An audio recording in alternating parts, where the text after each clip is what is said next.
Question number 6, question 6 में क्या दे रखा है, given the linear equation 2x plus 3y minus 8 equal to 0, write another linear equation in two variables such that the geometrical representation of the pair so formed is। आपको क्या करना है, इसमें एक लाइन दे रखी है, एक लीनियर इक्वेशन आपको दे रखी है, दूसरी तो दी नहीं है, दूसरी आपको बनानी है और कंडीशन क्या क्या दे रखी है, एक इक्वेशन ऐसी बनाइए जो इसके साथ में इंटरसेक्टिंग नेचर शो करे, एक इक्वेशन ऐसी बनाइए जो गिवन इक्वेशन के साथ में पैरेलल हो, और एक इक्वेशन ऐसी बनाइए जो आपकी गिवन इक्वेशन से कोइंसिडेंट हो। ठीक है, तो दूसरी इक्वेशन आप कुछ भी बना सकते हैं, वो आप पर डिपेंड करता है। हमें सबसे पहले कंडीशन ध्यान होनी चाहिए कि कंडीशन क्या होती है इंटरसेक्टिंग के लिए, a1/a2 is not equal to b1/b2। ठीक है, और पैरेलल में क्या होती है, a1/a2 is equal to b1/b2 is not equal to c1/c2। ये होती है पैरेलल की कंडीशन। ठीक, अब यहाँ पे कोइंसिडेंट के लिए क्या कंडीशन होगी, a1/a2 is equals to b1/b2 is equals to c1/c2। ये हमारी कंडीशन है तीनों के लिए। अब हम इक्वेशन देख लेते हैं कि हमारी जो गिवन इक्वेशन है वो क्या है, 2x plus 3y minus 8 equal to 0। अब इक्वेशन ऐसी हमको कंसीडर करनी है जिनका जो एक रेशियो है कोएफिशिएंट्स का वो सेम नहीं आना चाहिए, मतलब a1/a2 is not equal to b1/b2। बहुत आसान है ये तो, कुछ भी ले लो आप। जैसे हम कोई भी इक्वेशन ले लिए, जैसे 9x plus 4y plus 3 equal to 0, कोई सी भी ले ली हमने इक्वेशन। अब इसको चेक कर लो कि 2/9 कभी भी इक्वल नहीं होगा 3/4 के। ठीक है, तो हमारी इक्वेशन क्या होगी, देखिए 2/9 मतलब a1/a2 is not equal to b1/b2। ये हमने कोई भी इक्वेशन कंसिडर कर ली। ठीक है, अब सेकंड वाले पार्ट पर आ जाते हैं। ये रैंडम इक्वेशन कोई भी हो सकती है, आप अपने हिसाब से कंसिडर करें, बस ये कंडीशन सेटिस्फाई होनी चाहिए। ठीक है, सेकंड कंडीशन देखो, सेकंड क्या है, a1/a2 is equal to b1/b2 is not equal to c1/c2। तो देखिए हमारी इक्वेशन जो है वो क्या है, 2x plus 3y minus 8 equal to 0। अब यहाँ पर आपको x y, अब ये जो कोएफिशिएंट है x का और y का, ये आपको बस थोड़ा सा ध्यान से रखना है।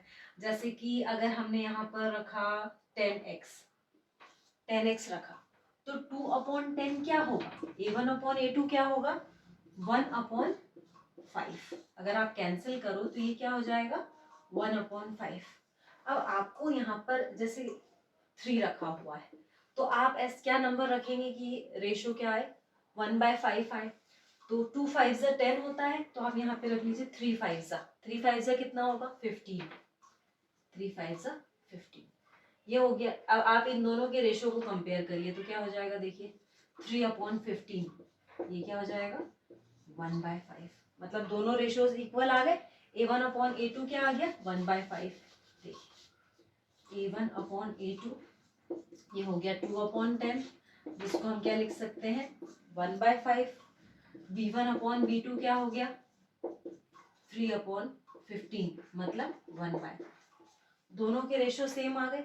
अब तीसरा जो नंबर है वो आपको ऐसा लेना है कि उसको सॉल्व करने पे 1/5 नहीं आना चाहिए। ठीक है, तो कोई भी नंबर रख लीजिए यहाँ पर, जैसे कि हमने रख दिया 3 रख दिया। c1/c2 का रेशियो क्या हो जाएगा, 8/3। यहाँ से कंडीशन सेटिस्फाई हो गई, a1/a2 is equal to b1/b2 is not equal to c1/c2। ऐसे आप कोई भी नंबर रख सकते हैं। ठीक है, अब यहाँ पर देखिए तीसरा क्या दे रखा है, कोइंसिडेंट लाइन। कोइंसिडेंट लाइन में हमको ध्यान रखना है कि जो तीनों रेशियोज आएंगे वो क्या होने चाहिए, इक्वल होने चाहिए। तो हमारी इक्वेशन देखो, 2x plus 3y minus 8 equal to 0। अब आपको थोड़ा सा यहाँ पर ध्यान रखना है कि जो x के साथ में हम नंबर रख रहे हैं उससे ही डिसाइड करेंगे कि आगे के नंबर क्या होंगे। जैसे कि हमने 2 का मल्टीपल कोई भी रख लिया, ये कैंसिल हो रहा है नंबर। जैसे हमने रख लिया 8 रख लिया। ठीक है, तो अगर 2/8 का रेशियो क्या होगा ये चेक कर लो, a1/a2 क्या आएगा, 2/8। अगर आप इसको सॉल्व करो तो क्या आ रहा है, 1/4 आ रहा है। ठीक है, 2 4 जा 8 होता है, तो आप यहाँ पर भी एक ऐसा नंबर रखें जो 3 को 4 पर मल्टीप्लाई करने पर आ रहा है। तो हमने क्या कर दिया, 3 4 जा 12 होता है, तो हमने यहाँ रख दिया 12y। ठीक है, अब C1 अपॉन C2 भी इक्वल होना चाहिए, तो हम यहाँ पे क्या रख देंगे माइनस, क्यों, क्योंकि दो ये नंबर पॉजिटिव आ रहा है, इसका रेशो भी पॉजिटिव आ रहा है, तो इसका भी पॉजिटिव आना चाहिए। तो 8 4 जा कितना होगा, 8 1 जा 8, 8 2 जा 16, 8 3 जा 24, 8 4 जा 32। ठीक है, अब b1 अपॉन b2 निकाल के देखो, b1 अपॉन b2 कितना आ रहा है, 3 अपॉन 12, मतलब क्या हो गया 1/4 हो गया। C1 अपॉन C2 देख लो, -8 अपॉन -32, तो ये भी कितना हो रहा है 1/4, मतलब तीनों क्या आ रहे हैं, रेशियोज इक्वल आ रहे हैं। फर्स्ट वाले में कोई कंडीशन नहीं है, आपको बस इतना ध्यान रखना है कि ये दोनों इक्वल ना हो। ठीक, सेकेंड वाले में क्या करना है कि जो भी आप x का कोएफिशिएंट ले रहे हैं, जैसे 2 का मल्टीपल लिया हमने, तो उसमें हमको ध्यान रखना है कि जैसे 2 5 जा लिया है, तो यहाँ पर भी हमने 3 5 जा लिया है। क्यों, क्योंकि कैंसिलेशन करने पे हमको रेशियो क्या मिलेंगे, इक्वल मिलेंगे। लास्ट वाला नंबर हमने कोई भी रैंडम ले लिया, क्योंकि उसको तो इक्वल प्रूव करना नहीं है। ठीक है, थर्ड में देखिए, यहाँ पर तीनों रेशियोज आपस में इक्वल होनी चाहिए, तो जो भी हमने x का कोएफिशिएंट रखा है वो हमने देख लिया कि 2 के कितने टाइम्स आ रहा है, 4 टाइम्स आ रहा है, तो 3 को भी 4 से ही मल्टीप्लाई किया, 8 को भी 4 से ही मल्टीप्लाई किया। ठीक है, साइन कन्वेंशंस का हमको ध्यान रखना है। यहाँ पर ये हो गए तीनों रेशियोज इक्वल, और ये हो गया क्वेश्चन नंबर 6। ठीक है, अब बारी किसकी है, क्वेश्चन नंबर 7 की।